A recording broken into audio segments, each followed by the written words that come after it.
अस्सलाम वालेकुम friends, welcome back to top smarties drama serial Mayri. घर की टेंशन्स एक तरफ, लेकिन फाहिर और एनी के सीन एक तरफ।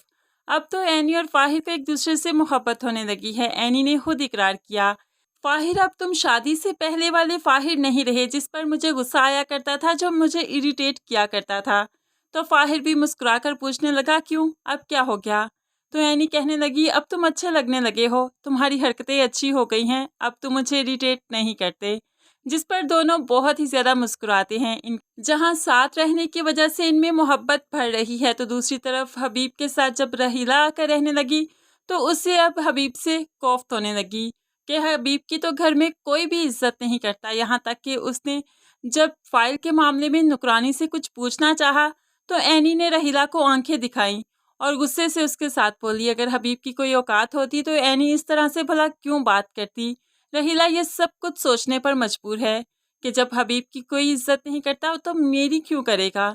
इसीलिए वो हबीब से कहने लगी, बहुत चाव से मुझे लेकर आए थे, लेकिन यहाँ तो मेरी कोई भी इज्जत नहीं करता। तो अब हबीब भी अपना रोना उसके आगे रोते हुए कहने लगा, तुमने देखा कोई मेरी इज्जत करता है क्या? ये सब कुछ तुम्हारे आने के बाद हुआ, तुम्हारे आने से पहले ऐसा कुछ नहीं था। सब मेरी बात सुनते थे, सब मेरी इज्जत करते थे। अब जैसे ही काम वाली छोड़कर गई, घर में कोई काम करने वाला नहीं। तो समीना ने सुबह ही सुबह एनी के हाथ में झाड़ू पकड़ा दिया और खुद घर के बाकी सब काम करने लगी। यहाँ पर ऑफिस में जाने के लिए जब फाहिर तैयार हुआ तो क्या देखता है कि एनी सफाई कर रही थी। माँ से आकर पूछने लगा, काम वाली नहीं आएगी क्या? तो माँ भी सब कुछ बता देती है कि वो फाइल की वजह से घर छोड़कर चली गई। अब काम तो हमें ही करने हैं, मैं बैठकर झाड़ू नहीं लगा सकती तो एनी लगाएगी, मैं बाकी सभी काम देख लिया करूँगी, इस तरह ही हम मैनेज करेंगे। लेकिन फाहिर नहीं चाहता कि एनी झाड़ू लगाए, वो तो एनी को बहुत ही तरक्कियों तक ले जाना चाहता है। इसीलिए ऑफिस में जाकर भी एनी के बारे में सोचने लगा और फिर अपने ऑफिस के मामले में भी बहुत सीरियस है। मैनेजर से मीटिंग करता है और मैनेजर उसे बताने लगा कि ज़हीर साहब के होते हुए ऐसे घपले नहीं हुआ करते थे, नुकसान कारोबार में हो जाया करता है, लेकिन इतना नहीं हुआ करता था जितना अब होता है। फाहिर अब अपने हर मामले को खुद ही से हैंडल करना चाहता है।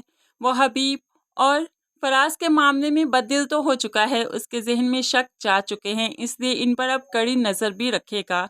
दूसरी तरफ फराज जो कि साइका पर भड़कने लगा, मेरा बना बनाया खेल बिगाड़ दिया तुमने, अब सारी उम्र रहो इसी घर में हबीब के बच्चों की तरह मुलाजिम बनकर। तो यहाँ पर साइका भी भड़क उठी, मैं भला क्यों सारी उम्र यहाँ पर रहूँगी, अब अपना घर खरीदेंगे, कारोबार करेंगे, अपने बच्चों को और मुझे सहारा देंगे, जो कि आपका फ़र्ज़ है। लेकिन अभी फराज को बहुत गुस्सा है, वो कुछ भी करना नहीं चाहता। फाहिर ने जो एनी के हाथ में झाड़ू देखा था तो सारा दिन उसी के बारे में सोचता रहा, इसीलिए सुबह सवेरे उठकर उसे फॉर्म भरने के लिए ले जाता है। जैसे ही फॉर्म भर के एडमिशन करवा कर वो वापस आए, सबसे पहले यहाँ उसका सामना समीना से हुआ।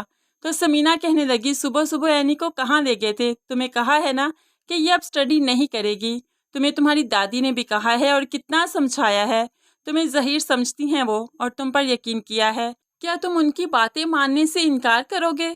तो यहाँ पर फाहिर कहने लगा, अम्मी दादी को और आपको बहुत अहमियत देता हूँ मैं, लेकिन एनी को अहमियत देना मेरा फ़र्ज़ है और मैं अपना फ़र्ज़ भी ज़रूर निभाऊंगा, फ़र्ज़ से भी पीछे नहीं हटूंगा। अपने घर वालों को साथ लेकर चलना और अपनी बीवी को, यही तो मेरा काम है, यही तो मेरा फ़र्ज़ है। आपको याद नहीं, दादी ने कहा था इस घर को बिखरने मत देना, तो मैं तो बिखरने से बचा रहा हूँ।